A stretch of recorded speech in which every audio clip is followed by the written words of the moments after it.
Apa itu reasuransi? Reasuransi merupakan asuransi yang diasuransikan kembali. Reasuransi sangatlah penting di kehidupan asuransi. Apabila reasuransi tidak dijalankan, maka perusahaan asuransi tidak dapat mempertahankan nyawa perusahaannya dan lama-kelamaan akan bangkrut. Asuransi resiko yang ditutup perlu untuk disebarkan agar tidak membebani pihak itu sendiri. Prinsip tersebut disebut spreading of risk principle.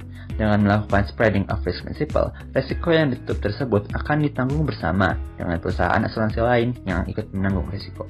Sejarah reasuransi. Secara internasional, munculnya perusahaan reasuransi tidak akan terlepas dari sejarah keberadaan asuransi itu sendiri. Meskipun dalam perkembangan awal, reasuransi masih belum menjadi suatu kebutuhan karena penutupan resiko yang sepenuhnya ditahan sendiri oleh perusahaan asuransi tanpa melibatkan reasuransi. Namun, demikian dalam perjalanan sejarahnya, transaksi reasuransi mulai dikemukakan pada sekitar abad ke-14 pada jenis asuransi marine atau pengangkutan sebagai asuransi yang paling tua. Perkembangan selanjutnya menunjukkan adanya suatu legalisasi kebutuhan reasuransi, yaitu dengan dikeluarkannya Ordinance of Louis XIV di Inggris pada 1746, khususnya yang terkait dengan reasuransi marine. Ketentuan ini berlaku hingga tahun 1864 yang menyebutkan bahwa reasuransi marine baru dapat dilaksanakan apabila penanggung mengalami kebangkrutan atau insolvensi. Permintaan reasuransi terus meningkat dan merambah ke Eropa pada tahun 1800-an hingga muncul persaingan antara perusahaan asuransi saat itu, mengakibatkan permintaan cover reasuransi mengalami peningkatan sehingga dibutuhkan adanya Specialized Reinsurance Company. Pertumbuhan ekonomi yang didukung dengan perkembangan teknologi yang makin pesat menyebabkan pasar bisnis Asia ikut terdampak. Sejak mulai diperkenalkan di Indonesia, perusahaan reasuransi yang berdiri pada saat itu masih sangat terbatas. Kalaupun ada kebutuhan cover reasuransi, lebih banyak disalurkan kepada perusahaan yang memiliki afiliasi dengan perusahaan induknya di luar negeri. Perusahaan reasuransi profesional yang pertama berdiri di Indonesia adalah PT Maskapai Reasuransi Indonesia atau Marine pada 1953. Selanjutnya diikuti dengan dibentuknya perusahaan reasuransi milik negara pada tahun 1954, yaitu PT Reasuransi Umum Indonesia atau RUI. Diikuti dengan berdirinya PT Reasuransi Nasional Indonesia atau NASRE, yang pada awalnya merupakan suatu unit setingkat divisi di PT Asuransi Kredit Indonesia atau Askrindo. PT Tugu Jasa Tamar Asuransi Indonesia atau Tugure didirikan pada tahun 1987.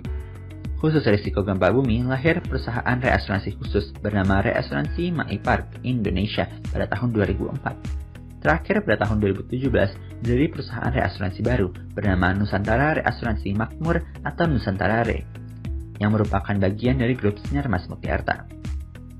Keberadaan sejumlah perusahaan reasuransi lokal sangat penting guna menyerap kebutuhan reasuransi dalam negeri, sehingga mengurangi larinya premi reasuransi ke luar negeri. Selanjutnya ialah tujuan perusahaan reasuransi.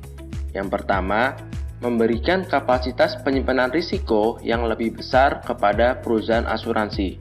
Yang kedua, penerapan prinsip asuransi penyebaran risiko sehingga kemampuan melakukan prinsip hukum jumlah besar dapat terlaksana dengan baik. Selanjutnya ialah manfaat. Di sini ada 5 manfaat. Yang pertama ialah meningkatkan kapasitas penerimaan risiko perusahaan asuransi. Yang kedua, menjaga stabilitas usaha suatu perusahaan asuransi dengan cara mengalihkan sebagian beban klaim saat terjadi kerugian kepada perusahaan reasuransi. Yang ketiga, menciptakan rasa percaya diri dalam menanggung suatu resiko karena beberapa ketidakpastian dapat dihilangkan dengan mekanisme reasuransi. Yang keempat, membantu mengurangi beban keuangan suatu perusahaan asuransi dengan menanggung resiko katastrofik yang nilai kerugiannya sangat besar. Dan yang terakhir, sebagai sarana melakukan penyebarluasan risiko yang ditanggung oleh suatu perusahaan asuransi. Kemudian, berikut adalah 4 fungsi utama reasuransi. Yang pertama, perusahaan asuransi dapat mengambil risiko yang lebih besar dari kemampuan akseptasinya. Yang kedua, fluktuasi dari risiko kerugian berdasarkan pengalaman perusahaan asuransi lebih dapat ditemukan. Yang ketiga, hasil underwriting perusahaan tidak begitu terpengaruh dari berbagai peristiwa kerugian yang dialami perusahaan asuransi. Dan yang terakhir, perusahaan asuransi mendapat dukungan dengan memindahkan sebagian risiko yang ditanggungnya menjadi tanggung jawab perusahaan reasuransi. Kemudian berikut adalah dasar hukum reasuransi. Penanggung pertama memberi dan penanggung ulang sepakat wajib menerima seluruh atau sebagian risiko yang diberikan kepadanya.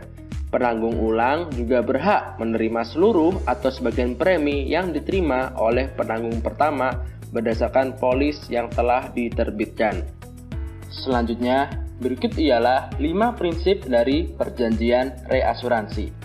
Yang pertama, prinsip indemnitas. Yang kedua, prinsip insurance interest. Yang ketiga, prinsip itikat baik. Yang keempat, prinsip hak subrogasi. Dan yang terakhir ialah prinsip follow the fortune. Berikut ialah prinsip yang pertama, prinsip indemnitas. Dalam perjanjian asuransi, terdapat satu asas umum, yaitu bahwa penanggung umum hanya bertanggung jawab untuk memberi ganti rugi sejumlah kerugian yang secara real telah diderita oleh penanggung pertama sesuai dengan syarat perjanjian yang telah disetujui. Perjanjian reasuransi ialah perjanjian untuk melaksanakan kewajiban mengganti rugi yang diderita oleh penanggung pertama atau sharing company, baik karena pembayaran ganti rugi yang sudah atau akan dilaksanakan berdasarkan tanggung jawab. Yang kedua ialah prinsip insurable interest. Apabila dari pihak asuradur kehilangan insurable interest atau kepentingan yang dapat diasuransikan, maka dari pihak reasuradur juga akan kehilangan kewajibannya. Kepentingan berasuransi adalah kepentingan keuangan yang dapat diasuransikan. Dapat disebut sebagai hak yang sah dimiliki seseorang untuk mempertahankan kepentingan keuangannya pada objek yang dipertanggungkan. Nah, selanjutnya ialah prinsip itikat baik. Maksudnya ialah asuradur berkewajiban menyampaikan segala hal yang diketahui secara jelas dan benar mengenai objek yang dipertanggungkan, kondisi dan syarat pertanggungan yang berlaku, periode pertanggungan, suku premi, dan lain sebagainya. Nah, penanggung pertama atau sharing company berada pada kedudukan yang sama berhadapan dengan penanggung ulang, seperti pihak tertanggung dengan pihak penanggung pada perjanjian asuransi. Kemudian ialah prinsip hak subrogasi.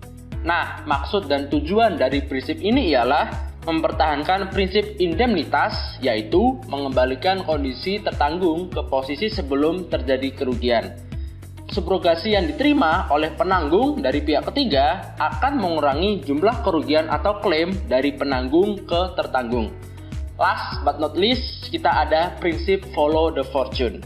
Nah, dalam reasuransi dapat dikatakan bahwa pihak tertanggung mengikuti prinsip follow the fortune atau mengikuti baik atau buruknya nasib dari penanggung. Selanjutnya, kami akan membahas mengenai 2 jenis reasuransi. Yang pertama ialah reasuransi proporsional. Perusahaan asuransi atau penanggung melakukan perjanjian dengan perusahaan reasuransi untuk mengalihkan resiko klaim secara proporsional. Contoh dari reasuransi proporsional ini adalah perusahaan asuransi dan reasuransi melakukan perjanjian reasuransi proporsional sebesar 35%. Maka ketika nasabah mengajukan klaim, perusahaan asuransi hanya perlu membayar 65% dari jumlah klaim dan 35% sisanya akan ditanggung oleh perusahaan reasuransi tersebut. Selanjutnya ialah reasuransi non-proporsional. Perusahaan asuransi atau penanggung membuat perjanjian dengan perusahaan reasuransi untuk penanggungan klaim oleh perusahaan reasuransi jika klaim di atas batas maksimal perusahaan asuransi. Contoh dari reasuransi non-proporsional adalah perusahaan dan reasuransi membuat perjanjian untuk penanggungan klaim di atas 1 miliar. Maka ketika nasabah mengajukan klaim di bawah 1 miliar, klaim sepenuhnya akan ditanggung perusahaan asuransi. Sedangkan jika nasabah mengajukan klaim di atas 1 miliar, perusahaan asuransi hanya perlu menanggung sesuai perjanjiannya dan sisanya akan ditanggung perusahaan reasuransi tersebut. Dan berikut ialah contoh kasusnya. Misalnya nih, perusahaan reasuransi PT Reasuransi Maipak Indonesia menanggung 25% dari total klaim yang senilai 1,3 triliun rupiah untuk gempa di Lombok dan Palu serta tsunami di Selat Sunda yang terjadi pada tahun 2018. Terima kasih. Wassalamualaikum warahmatullahi wabarakatuh.